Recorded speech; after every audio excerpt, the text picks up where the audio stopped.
Coming to you live from the Hazy Cloud Studios, I'm Aaron. I'm Chris. And I'm Scott. And this is the fourth pillar. A lot to talk about this week. Yeah, big week. A lot of things happened this week. Oh, especially yesterday. Oh my goodness, it hurts me still. The notorious RBG. Not the notorious BIG. no, he's been dead a while. No. Yeah. But the notorious RBG. Dude, that dead at 87.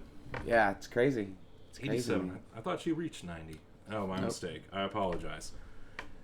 No, but I think that's what she was shooting for. Well, honestly, I think she was going for a record. I think the oldest running Supreme Court justice was 93. I'm guessing that's what she was shooting for. I don't know, but obviously I know she's talked previously about not wanting to give another Supreme Court justice pick to the Trump administration, and that's what I was going to bring up. It's she's like she's like, I'm coming back out of spite. Yeah. Despite the episode she had, what was that, 4 months ago? 5 months ago? And she's like, no, I'm coming back. I do not want Trump to be able to appoint somebody else to the seat. And that's essentially, not verbatim, but a synopsis of what she said. Well, I mean, she's been battling this cancer and all sorts of maladies for quite a while now. Let's just actually talk about Ruth Bader Ginsburg, man, that fucking sucks, right? It sucks for a lot of different reasons. Like, one, we can already see that there's a lot of situations happening with the election where Trump's trying to, pressure the USPS into changing policy so that it will either help him in the election or give him a reason to say, hey, I lost the election because look at all of this fraud that he created, but that's obviously not what he's going to say. But, a lot of these things, I disagree. I think that's exactly what he's going to say if he loses, because just look at what he did in Wilmington. I'm saying he won't explain it. He won't say, no, I caused that fraud. Well, right. Exactly. He's talking to the unwashed masses. To it. Yeah. Right. But he will absolutely use that as his excuse. But that's also to amplify and to hype up his base. Like, I mean, that's been the narrative from the outset ever since he was first elected. And he formed the election fraud committee that primarily were Republicans in the Senate, and I don't know if you guys remember how that went down, but essentially the Republicans refused to work with the Democrats, withheld all of their findings to the point where the Democrat members of the committee had to sue in court to get those documents released. The court found with the Democrats and said, you have to release them, and so the committee disbanded itself and said, we can't comply with the order because we no longer exist. Yeah, exactly. And there are a lot of other situations where I think this is going to become a really big issue. Like, consider the fact that in the Mueller report, he said, because of our policy, we cannot indict a sitting president, right? So we know that there are all these charges that are likely going to become a thing as soon as he's not in office anymore, okay, but the Mueller report didn't state that. Barr stated that. Right. That's the difference. Right. What I'm saying is, from the evidence in the Mueller report, we know there are likely to be charges that are going to be brought against the president as soon as he is not the president any longer, right?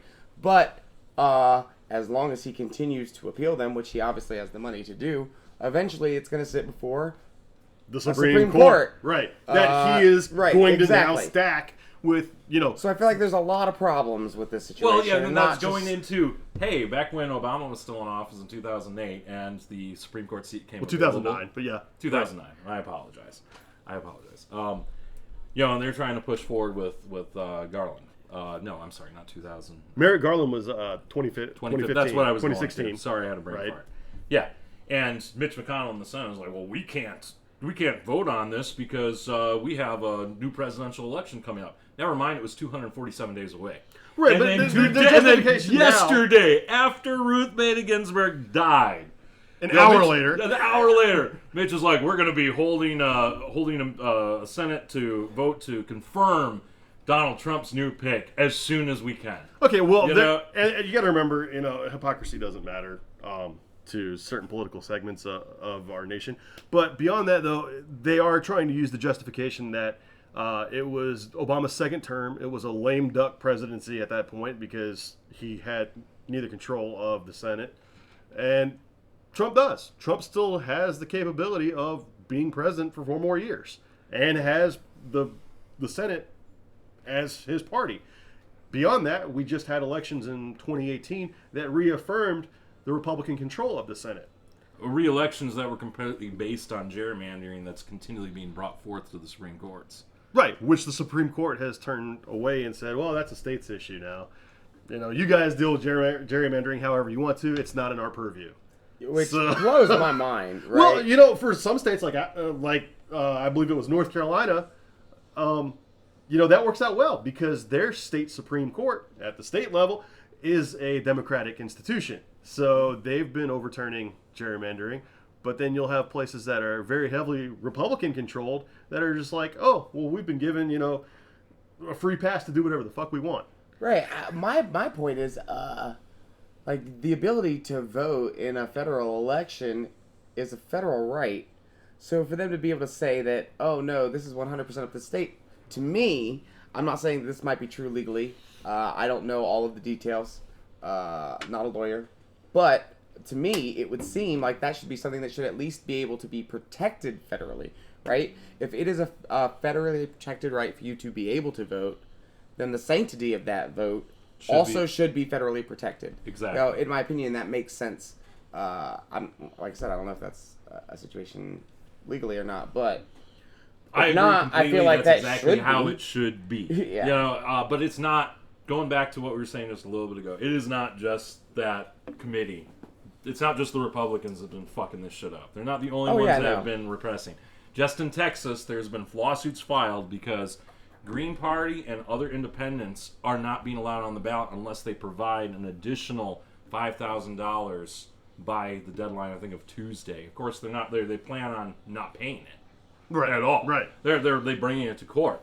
And, looking from a constitutional perspective, that's what's being brought to court for, is be like, hey, this is not constitutional. You cannot, put an additional requirement upon solely third parties. Right.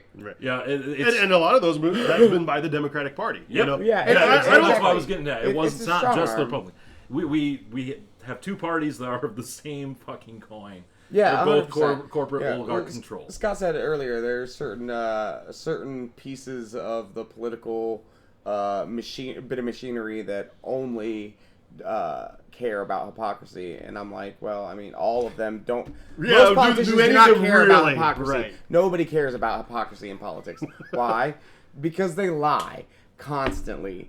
I mean, I'm not saying all of them. Certainly, there are a few out there that I still think actually have people's interest in mind. There's a number, yeah. But unfortunately, they are not the majority of either party. I feel like the whole idea of getting into politics and the whole idea of taking on these positions has completely just been 180'd over the course of the creation, like from now, between now and the course of the creation of the country. Like originally the goal was, there are a lot of different people here. People have different views, but we have to make things work for everybody. So we need a representative party from all of these people to say, hey, this is what we want. This is what we need as Americans. So we should have these politicians listening to those people so that the government can make good decisions for the people. And now it's like, you're going to do what I want you to do because I have the power. Thankfully, since I got this position, I will lie, cheat, and steal to get there. So thanks for voting me in, but I really don't care about you at all. Right. I care about me. And then you have the fact that the parties are in opposition to hold up as a boogeyman, so you have the Republicans saying, oh, well, you've got to vote for me no matter how corrupt I am, or else you're going to get socialism. Ooh, scary words. Yeah, absolutely. I mean, it's all about pure politics. Yeah, it's because the vast majority of people vote based on their emotions rather than based on information or rationality. Right, and the fact that people are using those emotions to convince those people shows that, one, they don't respect those people. They think that they know better. They know the way that people should behave and the way that life should go. So I will sell you whatever story I need to get to your vote. But it also shows they have no people's interests in mind except for their own. Right? These are the methods that they're willing to use to get these votes. Obviously, it's not, I'm trying to make a good moral decision or a good decision for my fellow citizens. It's, I want power and money, and this is a really great way to do that. Well, it's also just understanding humanity and understanding psychology, and they know that fear works. Yeah, absolutely. I mean, the Democratic Party has had ample opportunity this year to step up and say, hey, we are willing, with Biden, to provide the people with the platform and policies that they're asking for, such as the Green New Deal, Medicaid for all. And what have they done instead? It's vote for us or you get Trump. Right. Boogie, boogie, boogie. Yeah, Right. 100%. Right. Now, they're all guilty of that. But going back to what you said, not every single one of them is like that. No. And currently... Yeah, But they absolutely. tend to fall in line Absolutely. the closer we get to elections. Even AOC is Even coming out. AOC, yeah, she's just become another, hold the line party member. Hold the line, despite the fact that she has had her conflicts with the party itself over the last 6 months to a year due to the primary process where the DNC, the corporate Democrat machine, is funding primary runs against her, and then she wins, and then she's like, oh, what was this nonsense? You're trying to get rid of me. Yeah. And now here we are giving. Because she's that's like the because next at the end of generation the- Bernie Sanders. Right, It's- right. exactly. And she's already in there. They want her out But I because mean- she does Yeah. follow more along the lines of democratic socialism. Right, and I mean, but all the more progressive Democrats are facing those same issues. I mean, absolutely. it's been attacks from the more corporate side of the party all over the nation. I mean, even Minnesota, Ilhan has been, the DNC has tried to unseat her a few times. But this whole idea is also, this exact idea is why I try not to go too harsh on Trump supporters, right? Because if you take out knowing anything about Trump, right, and you look at just the Republican Party in the same way that you look at the Democratic Party, we're sitting here saying the Democratic Party itself is kind of garbage. So anyone that's going in there trying to change things or trying to make moves or trying to care less about the party and more about the people kind of gets ostracized the way, AOC and Sanders are. Right. On the Republican side of the coin, I feel like Trump also fits in that category of people. He just also happens to be a garbage person, right? But I'm saying from a Republican view, they are also tired of the Republican Party. They're drain the swamp. Drain the swamp. Exactly. Absolutely. Drain the swamp. That slogan resonated with so many people because they see it. I'm sure they see it even in their party. So how do you differentiate between a Trump supporter and a Republican when the Republicans are currently in control of the Senate and are essentially acting as the lapdogs of Trump? Well, that's because it's become the party of Trump. It's not really the Republican Party. Yeah, but hold anymore. on. I'm not saying that people that don't do anything and kind of stay quiet aren't complicit, because when they are also casting votes, they are complicit. Right. But I do give them a little bit more of a pass, right? Because we've seen the way that people's careers have gone after they've gone after Trump or after they stood up to him. How much worse would that be for someone who is also a Republican, since the rest of that party seems to be following him around like a lapdog? So you're talking about like Jeff Flake from Arizona, or that person's career is going to get fucking tanked immediately, or even so Mitt Romney, who's and that's a big name here, especially he has come out in opposition. He was the first senator of a party to vote against his own president for impeachment, and now with RBG and her position being open, Mitt Romney's a big deal because 100%. the Republicans have the majority in the Senate that they need by approximately 4 votes. And Mitt Romney refusing to vote for a justice confirmation takes them down to only 3. They've got a 3-person majority. That's not a very large majority, and there is potential, especially in this very contested, very heated political season, to dissuade other Republicans from potentially being willing to vote for a justice. Well, that, and I feel like a lot of Republicans right now are also starting to realize that their loyalty to Trump is not feasible in the long term. In the short term, while he's president, while he has power, absolutely feasible. But in the long term... I disagree. I disagree because I think their long-term strategy, maybe not the entire party, but the main controllers of the party, their long-term strategy is not to be a 2-party system anymore. Their long-term strategy is authoritarian. I'm not just talking about the party. I'm talking about the people also. The people. The citizens. There are a lot of people that are Republicans and are also fed up with Trump. So like the Lincoln Project, Yeah, absolutely. Right. We're seeing people pop up all over the place that are done with them. My parents, Republicans their entire lives, 100% Republican, and they're just done with Trump. Right. They voted for him in the last election, and now they're like, we cannot have another 4 years of this. We will fall apart. As shocking as it was, but at the same time, not so much. I had a conversation with my father earlier this week that he said the same thing. Mm-hmm. He has not been a Republican his whole life. He's been an independent conservative, right? Usually he has voted Republican He's not been a straight ticket. So more of a libertarian. More of a libertarian, right? But he in the last election, he was all for Trump, 100% on board. But over the course of his presidency, he has seen, as you said, what a garbage person he is. Yeah, a lot of people's dispositions have soured, and unfortunately, I don't understand how some people did not see this coming. Maybe a lot of people don't know about Trump's background, but he's treating the presidency and the country the same way that he's treated a lot of his businesses, right? You get it done by hook or crook, and then as soon as you get your building built, you're going to snub the people that you owe money to. You bail out on all responsibility. You're going to declare bankruptcy on that building. Right. Business is gone, but you're off the hook, and you walk away with your money. Well, that's what people wanted. They with, didn't want a politician. They wanted a businessman. But that's what he's doing to the country. The problem is, when you bankrupt a country, things go very, very poorly, very, very quickly. But at the same time... Well, and that's also why you see a lot of traditional, corporate Republicans going, Biden's our man, because he's going to keep things stable. Yeah, absolutely. At least there's not so much, there's so much of the unknown. There's the unknown element that happens. Trump's such a wild card. Who knows what could happen next? Who knows what he could tweet or say next that could cause market instability, or exactly what nuclear war. Next. I mean, we faced that at the beginning of this year, potential nuclear threat with North Korea. Yeah. But I feel like too much of this is and I feel like this is orchestrated. Too much of our attention and blame and finger pointing is at Trump. Agreed. Yeah, the man is uncouth. He's an outsider, as you said, and which is the appeal for a lot of people. But Trump isn't doing this solo. Trump has an entire Senate of willing Republicans who are bringing him legislation day after day and saying, this is what we want, this is what you're signing. Yeah, it's not just the Senate, though. I mean, this is Mitch McConnell. This is Moscow every single Mitch. secretary position with more people that are part of the swamp he claimed he was going to drain.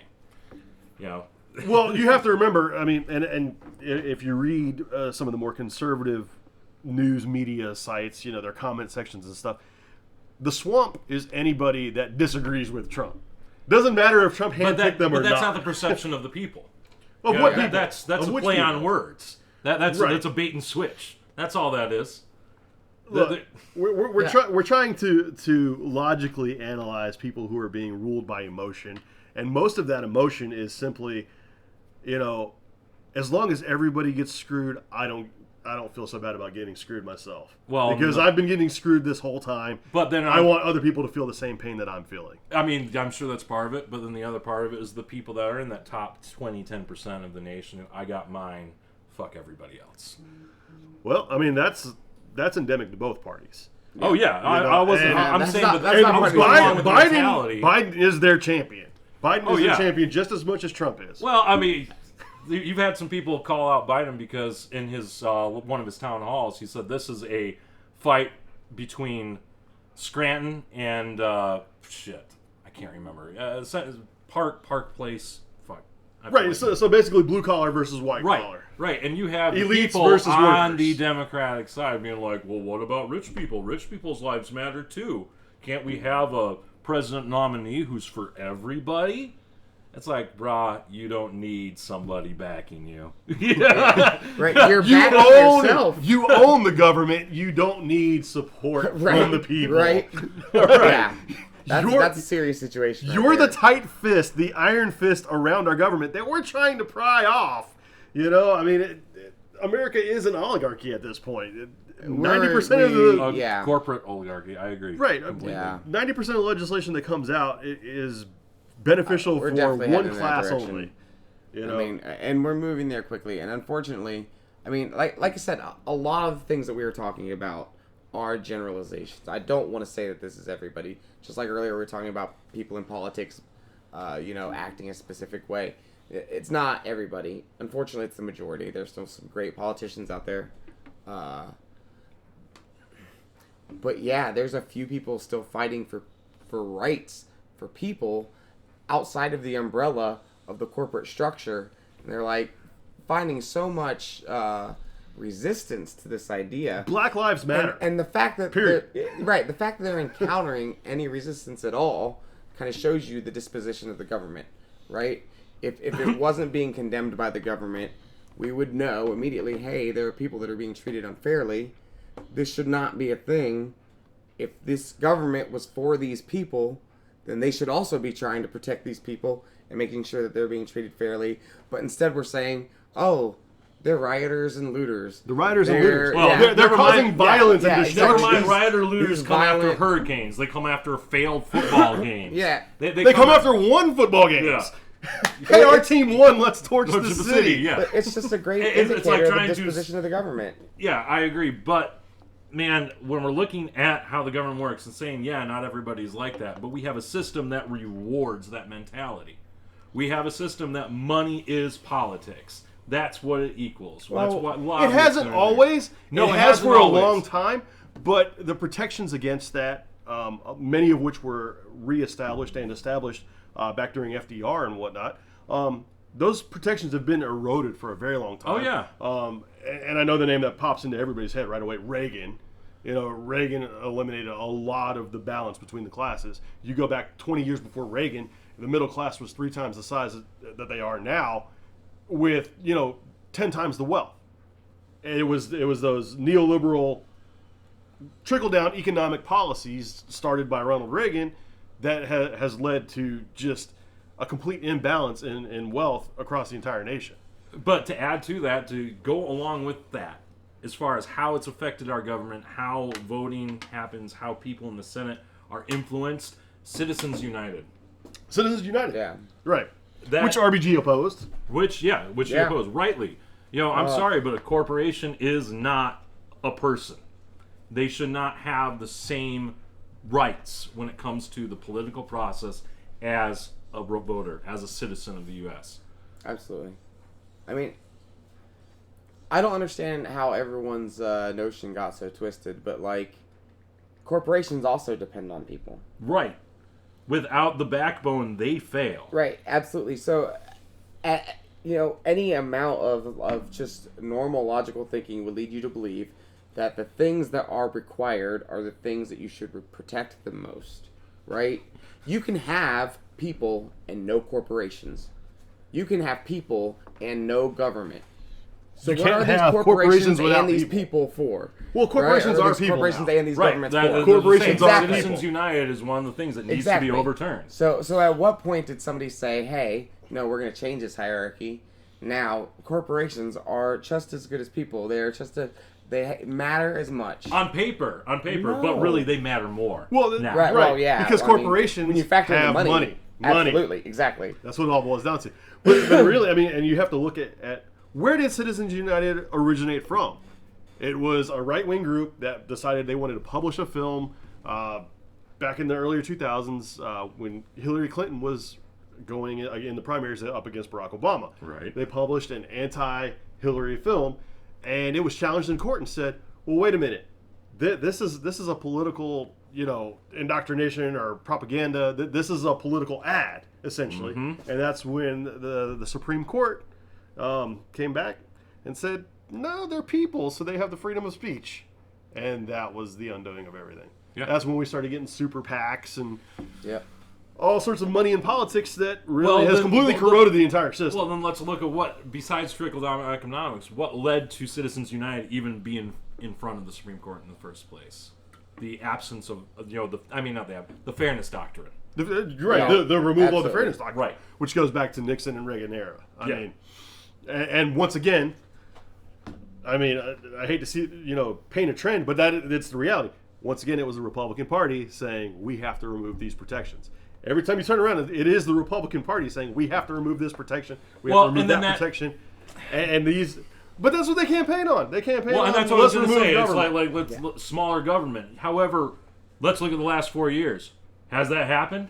Yeah, Do we have well, smaller government now, guys? Do That's we? a whole different thing. I think that's why a lot of Republicans have. We have less regulation. We don't have a smaller government. Right, Yeah. right, and that's what I was getting at. We have less regulation, who benefits who? The rich. It benefits the Oligarchs. rich. It benefits the corporations that are continually getting subsidized by our government over this pandemic, when they don't need the fucking money. No. But apparently, according to Mitch McConnell and the Republican Senate, neither do the people. That $1,200 check that you got back in March, that was it. Yeah, That's you ain't all you getting need. nothing else. Never mind that Canada and every other nation in the developed world is saying, "Oh, here's your $2,000 monthly payment." Well, yeah, Canada's healthcare. 2,000, and that's one of the lowest of the developed nations. Right.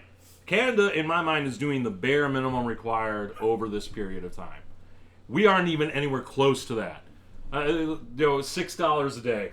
That's what we're worth. You can sponsor we're worth $6 a day. $6 a day. $6 a day. That was a few weeks ago. Right. That was a couple weeks ago.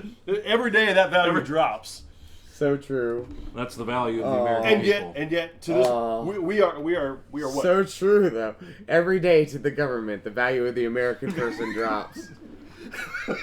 That's so unfortunate. Right, so such a metaphor for reality. But then that ties into the Electoral College. We already see that some people matter less than others. Yeah. Some people are valued less than others. Some land is valued as much as people. Or more than people. More than people. More than people. My 6 acres should have more of a vote than these 100 citizens over here. Well, that comes back to the founding of our nation, man. When we're talking about we the people, we're talking about rich white landowners. Rich white landowners. Rich white male landowners. Well, right. Women weren't voting in the beginning, so right. I'm sorry I said male, but that's okay.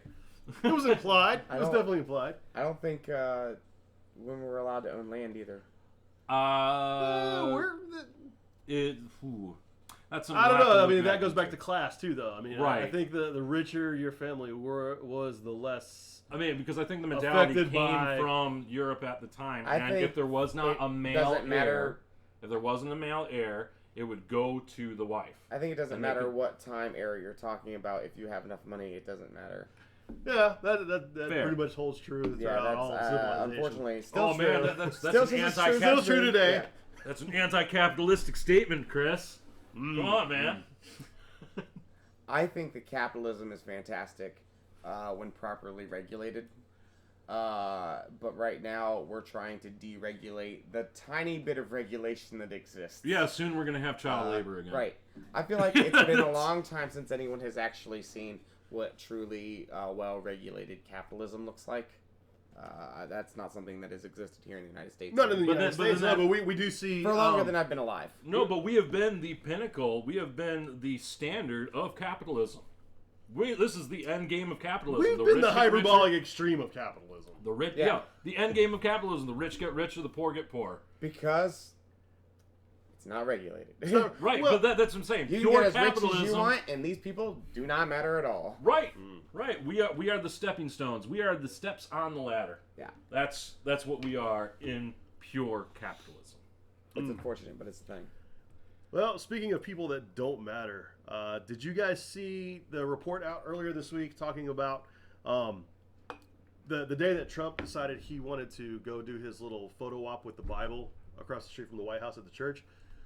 He had contacted the military about using a heat ray against the protesters. Which fire the fucking lasers. Makes your skin feel like it's on fire. Fire the lasers! He's a Bond villain. All he needed to do was come and say, "We are going to use heat lasers now." I want dolphins. I want dolphins with fucking heat rays. Heat rays. Sharks. Fucking heat we will rays. make them pay $1 million. Pinky in the pinky finger in the mouth. $1 trillion. Yeah. So let's just zap the. Let's just zap the people. The people, our own people in our own state, protesting for the rights of the people. Hey, you know what? I do want to express thanks, and say thank you to the generals in charge of our military services who told him, "Fuck no, you batshit lunatic! You're fucking insane. We are not going to attack our people." Which then does lead me to believe that if Trump tries to institute completely nakedly an authoritarian regime and tries to release the military on the people, I do have faith that our military will say, fuck no. Absolutely. Our current military. How long will it take for Trump to cycle through as many generals as it takes, firing them, one day after the next, until he finds generals who may not even deserve to be generals, who he promotes to general, who say, yeah, You know, I'll do whatever the I fuck don't you think want. that matters. Like a Supreme Court nominee picks, like Ted Cruz. I don't think that'll Oh, my matter. God. I really don't think that'll matter at all. Like, every U.S. soldier takes these oaths, and every U.S. soldier takes these oaths seriously, right? It's not something that's up for debate for them to protect the Constitution. It is the basis of that oath, right? So it's not just the generals. Those are the ones that we see publicly, right? But at every step in that command chain, you've got people that have also taken that oath, that take it seriously. So we're saying, yeah, well, what happens when he replaces these generals with his generals? Well, you have to remember that part of that oath is to protect the U.S. against enemies, foreign and domestic. Yeah. Now, when you've got right-wing media pushing this narrative day in, day out, hour after hour, that your fellow citizens are your enemy, what do you think these troopers are going to do? Well, do you think these troopers are going to say to themselves, no, I can't fire upon my brother American? Dude, no, they say those are domestic enemies. Look at what in Portland. They're not blind. They've got happened? family that are not in the military too. What happened? But that's in not Portland? their family standing in front of them. And that, like you said, what happened in Portland? What happened in Portland is what's going to happen everywhere. You're not going to send troops from California to California. You're going to send troops from California to Florida. You're going to send troops from Florida to California. That way you're not facing your fellow citizens. You're not facing your neighbors. You're not facing your statesmen. You're nameless, man. You're facing terrorists. enemies. You're terrorists. That's what that is. I mean, you're saying, I they feel take like- this oath and they I take this feel oath like seriously this is and they the go and si- kidnap I people feel off like the streets. this is as extreme a view as Trump's political ads are, where it's like, look at all these riots and all of this the is vi-" Biden's America. I Wait, feel like this is you're just the one as in extreme a charge. view. Is it Yeah. really? I mean, okay, as It far as the is. armed forces, It's a little bit this alarmist. This is way it's- down the line. It's alarmist. You're right as far as our armed forces go. way down the line. However, our armed You mean like Trump's third term? our armed forces are not who we need to worry about. Yeah, basically. Who we need to worry about are these crazy ass militia guys who are running around in Yeah, Portland. I agree with that. I do totally setting agree up with that. roadblocks, saying papers, please. You know, Yeah. these guys who have Papers, taken it please. upon themselves to be some sort of Or that are vigilante. shooting at protesters with paintball guns. For now, Right. it's paintball Well, guns. no, it's to try to get them to shoot back with a real gun. Right. I think. Right, They're so trying to make self-defense. them so Self-defense. angry. I mean, that's why they Right. have two guns. Oh, with they them. started shooting at me first. So Right. Oh, we destroyed this Kyle whole crowd of Rittenhouse. people. Oh, he threw a grocery bag full of candies and Cheetos at me. I Right. feared for my life after coming to another state Exactly. with That I a came rifle. because I loved this J.C. Penney so much. Right, right. I feared for my life because he threw a bag of groceries at me. My uncle's car lot is the only place in the world I feel safe. Right.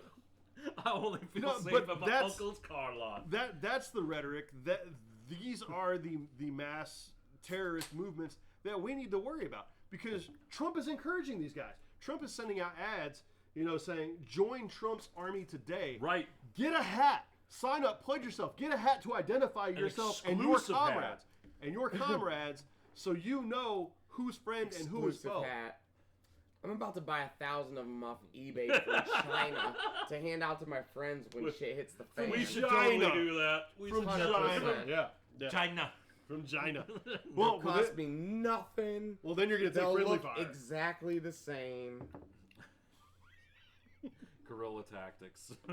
Hey man, if it goes that far, they're gonna find out that not all of us are stupid as Right. they think we Yeah, are. exactly.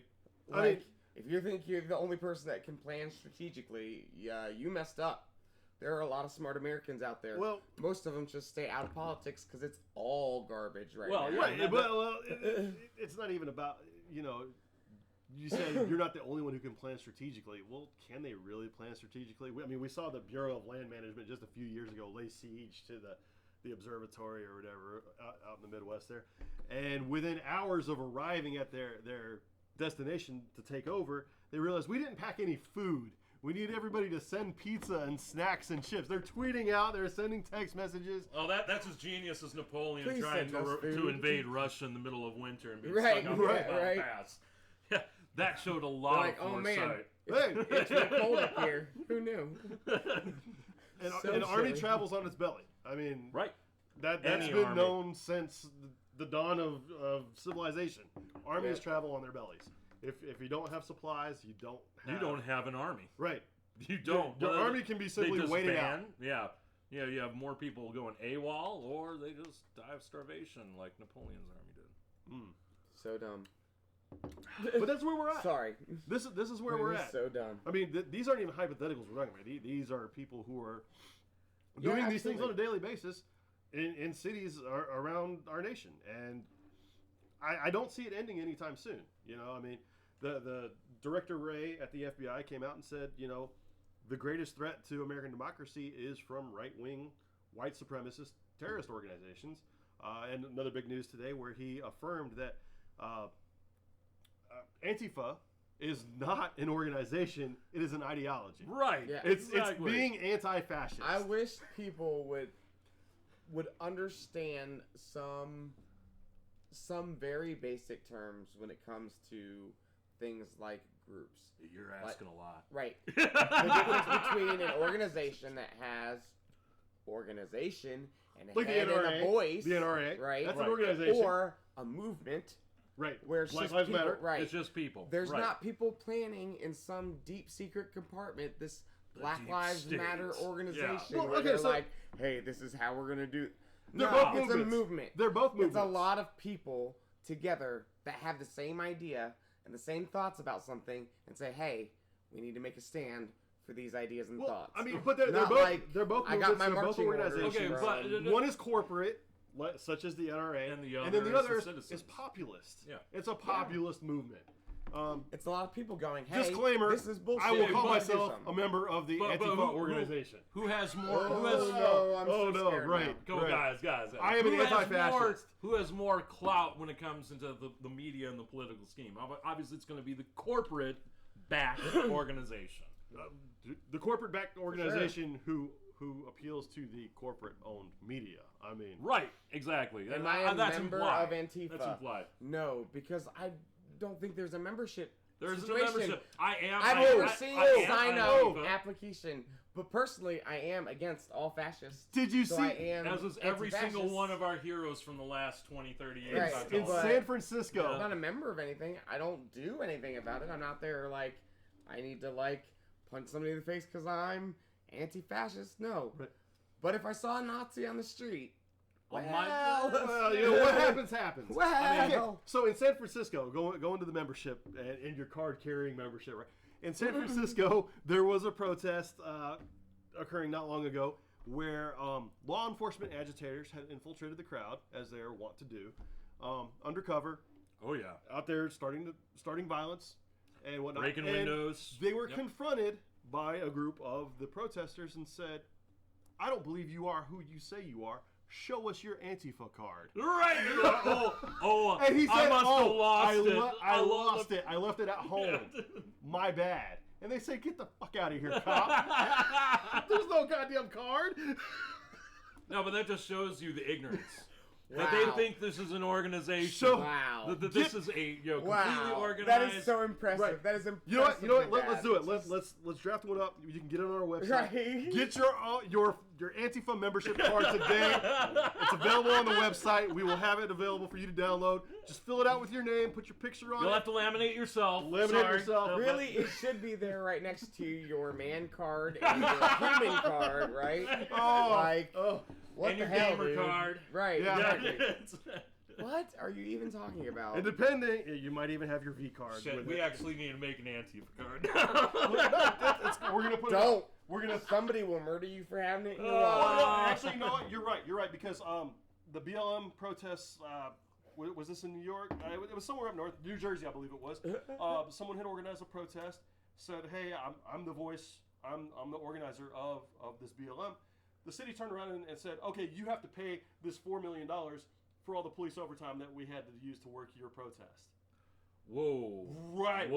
That's how the corporations attack Whoa. populist movements. Damn. So now I this mean, one person who claimed ownership of the organization. Now, I heard of a similar instance in it was either Virginia or South Carolina, And instead of saying, "Oh, you have to pay for the overtime or cops," you're going to be held responsible for all damages. She had like 3 different felonies she was charged with. Oh man. Right. Yeah, even though she had nothing to do with them. Right. She had nothing to That's do with nothing them. to do with them. But because she was the one who organized the protest, and she's the one who asked for the permits and paid for them, and she was on all the documentation, she was charged with the felonies. That's unfortunate. And you can't hold an individual citizen liable for the actions of a gathering. Do they hold football teams liable for the actions of their fans after a game? No. Right. No. How many times do you see these? Especially not Raiders fans. Oh. Ouch. Or how about the Eagles after the Super Bowl? Oh, God, no. Oh, that was terrible. I felt bad for them, though. Yeah, no. Honestly, that Super Bowl just brought out every bad stereotype I've seen from It's Always Sunny in Philadelphia. Right. It's like, that is truly you are the Philadelphia. stereotype. I love Philadelphia. City of brotherly I'm not love. knocking you guys. It's funny. I'm sorry if I've offended you. Yeah. Oh, but that show is phenomenal. And you were right. Yeah, it brought out sure. every single negative good. stereotype and condemnation that was brought forth in that show.